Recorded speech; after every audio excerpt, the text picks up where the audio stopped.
Welcome students आज का जो मेरा सेशन है वो मॉनेटरी पॉलिसी को लेकर है। आज मैं मॉनेटरी पॉलिसी में जो बात करने जा रहा हूँ बेसिकली आज काइनेशियन कंसेप्ट के ऊपर बात करूँगा। देखें जी, काइनेशियन की एक बुक आई थी जनरल थ्योरी ऑफ इकोनॉमिक्स, उसके अंदर उन्होंने जो है वो कुछ कंसेप्ट चेंज किए हैं मॉनेटरी के हिसाब से, मनी के हिसाब से। तो उसको हम आज डिस्कशन पर लेकर जाएंगे, क्योंकि देखें जी असल में इकोनॉमी में एक शिफ्ट आया जब काइनेशियन ने अपनी इकोनॉमिक कंट्रीब्यूशन दिया तो एक बहुत ज़्यादा चेंज आया इकोनॉमी में।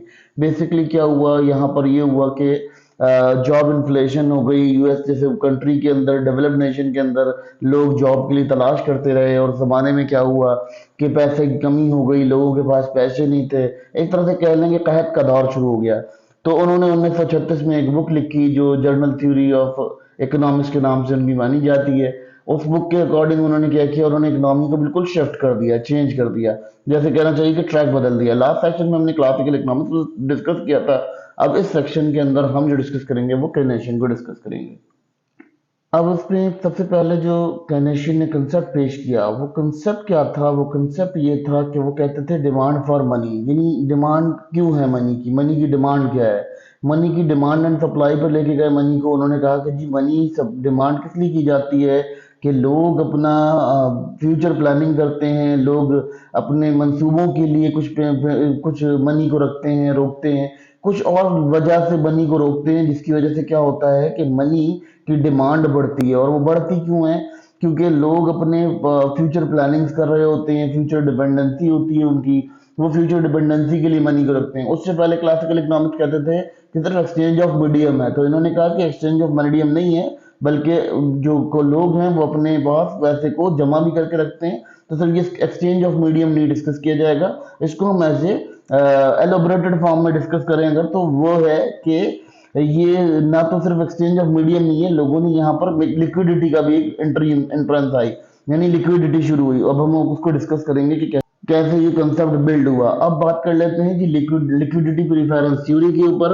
लिक्विडिटी प्रीफरेंस थ्योरी के अंदर काइनेशियन ये कहते हुए नजर आते हैं, या उनकी डिस्कशन ये थी कि वो ये कहते थे कि जो आपका इंडिविजुअल है वो बेसिकली प्रीफर करता है कुछ पैसे को अपने पास रोकने के लिए। वो पैसे को रोकने की कोशिश करता है, जो अपनी वेल्थ को लिक्विड फॉर्म में रखने की कोशिश करता है, अच्छा कैश फ्लो में रखता है। असल में क्या होता है, देखें डेली वेजेस पर अगर हम देखते हैं तो टोटल पैसा इकोनॉमी में नहीं आता, बल्कि वो ये कहते थे कि पैसे को कैश फ्लो में भी रखा जाता है। यानी पैसा जो है कैशली फ्लो भी करता है। बाद दफा ऐसा होता है कि जी आपने आज ये खर्चा नहीं करना, आपने कल ये खर्चा करना, तो आप उसको कैश फ्लो में ले लेते हो। तो उनका ये भी कहना था कि जो है लोग अपना मनी को रखते हैं बनस्बत इसके कि वो लिक्विड फॉर्म में भी रखते हैं, एसेट रख लेते हैं, बॉन्ड रख लेते हैं, या कोई और ऐसी चीज रख लेते हैं जिससे उनका जो कैश है वो स्पेकुलेटिव नेचर में चला जाता है और उनकी मनसूबाबंदी के लिए वो काम करता है। तो ये उनका बड़ा एक इंपॉर्टेंट कंसेप्ट था। यहाँ पर वो ये कहते थे कि इससे हमें ये चीज का अंदाजा होता है, ये इन्फ्लुएंस करता है, इंटरेस्ट रेट को बढ़ाता है, मुल्क के अंदर जो इंटरेस्ट रेट होता है उसको बढ़ा देता है।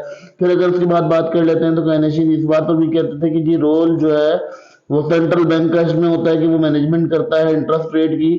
क्योंकि उससे क्या होता है, उससे उस देखो गवर्नमेंट को भी कमाने को मिल जाता है, गवर्नमेंट भी कमा पाती है, और आवाम को भी उससे फायदे होते हैं, फैसिलिटेट करता है ये बहुत कंडीशंस में।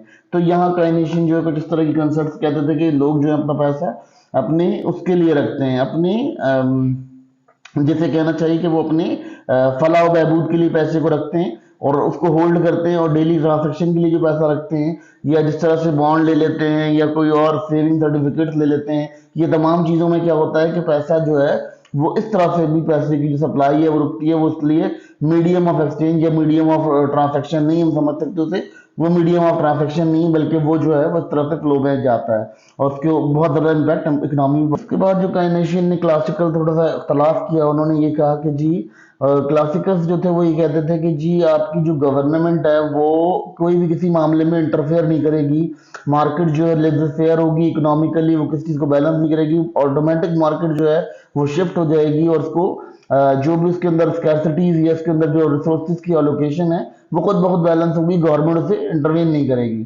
मगर जब क्या हुआ, जब एम्प्लॉयमेंट बढ़ी, अनएम्प्लॉयमेंट का रेशो बढ़ गया, जब एम्प्लॉयमेंट इंक्रीज हो गई, तो उन्होंने क्या किया, उन्होंने केनेशियन ने ये बात कंसेप्ट पेश किया कि ऐसा नहीं कर सकते।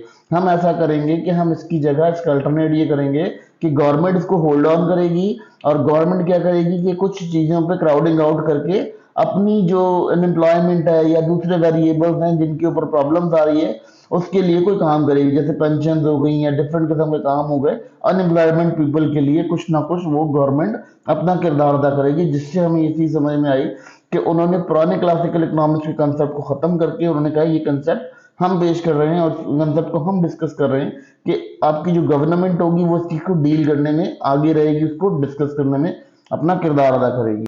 इस तरह से गवर्नमेंट इसे होल्ड ऑन करेगी और इस पर जो गवर्नमेंट अपना काम करेगी, अपना किरदार अदा करेगी। तो ये कंडीशन उन्होंने यहाँ डिस्कस की थी कि गवर्नमेंट की इंटरवेंशन बहुत इंपॉर्टेंट होती है, गवर्नमेंट इंटरवीन करेगी तो उससे हमारा जो डिस्कशन पैटर्न होगा बेटर हो जाएगा। अच्छा, अब बात कर लेते हैं एक्सपेक्टेशन एंड एनिमल स्पिरिट। ये बेसिकली क्या था, ये कहते थे कि लोगों की अपनी एक्सपेक्टेशंस है, कंज्यूमर की अपनी एक्सपेक्टेशन है कि वो आपकी इकोनॉमी में क्या हिस्सा डालता है। ये एक इंडिविजुअल राय है जिसको हम प्रिडिक्ट नहीं कर सकते, जिसको हम जो जान नहीं सकते, ठीक है। बेसिकली क्लासिकल इकोनॉमिक्स ये कहते थे कि जितना पैसा आपकी मार्केट में मौजूद है, जो गुड्स प्रोड्यूस हुए हैं वो ऑटोमेटिकली यूज भी होंगे और वो मतलब कंज्यूम भी किए जाएंगे। जो प्रोडक्शन होगी वो कंज्यूमर भी कंज्यूम कर लिया जाएगा। लेकिन ऐसा नहीं हुआ। जब 1936 का जो 30 का जो हमने देखा एरिया, उसके अंदर क्या हुआ, उसके अंदर जो कंज्यूमर था वो बहुत लेस हो गया, प्रोड्यूसर जो है वो रोने लग गए, प्रोड्यूसर को प्रॉफिट नहीं हो रहा था और उनकी सप्लाई जो है बहुत ज्यादा बढ़ गई।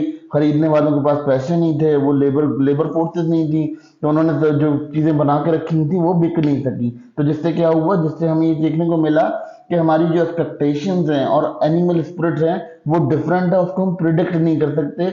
यानी हमारी एनिमल स्पिरिट का नाम उन्होंने इसलिए दिया कि जो इन्वेस्टर है या जो कंज्यूमर है या जो प्रोड्यूसर है उसका क्या कंडीशन है, उसकी अपने पर्सनल इंटरेस्ट भी होता है कोई, तो उस पर्सनल इंटरेस्ट के ऊपर वो जो है इकोनॉमी के अंदर अपने पैसे को खर्च करता है या पैसे को यूटिलाइज करता है। तो ये बहुत ज्यादा एक इम्पॉर्टेंट इम्पैक्ट इनका था कि एक्सपेक्टेशन और एनिमल स्पिरिट जो है बहुत इंपॉर्टेंट हमारे लिए साबित होती है।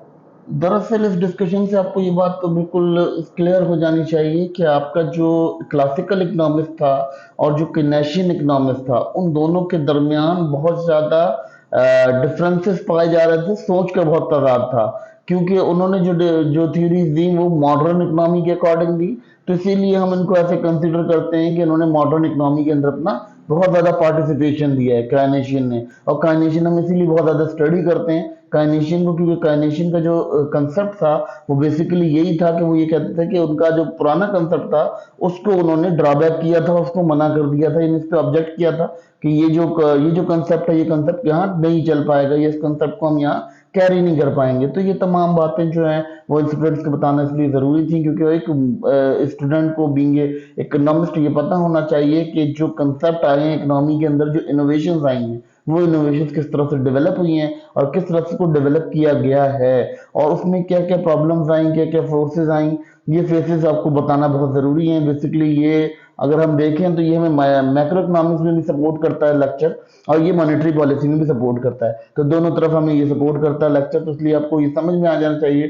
कि मनी सप्लाई से आपका जो है मैक्रो इकोनॉमिक्स भी जुड़ा हुआ है, क्योंकि मैक्रो लेवल पर बात हो रही है, माइक्रो लेवल पर बात नहीं कर रहे हम। तो इसलिए ये मनी से आपको कंसिडर कराया जा रहा है कि आपको ये बात समझ आ जाए कि आपके जो बिहेवियर्स हैं वो मनी के किस तरह से चेंज होते रहे और टाइम टू टाइम उसमें क्या हम चेंज देखते रहे, स्टूडेंट को क्या क्या समझ आता रहा।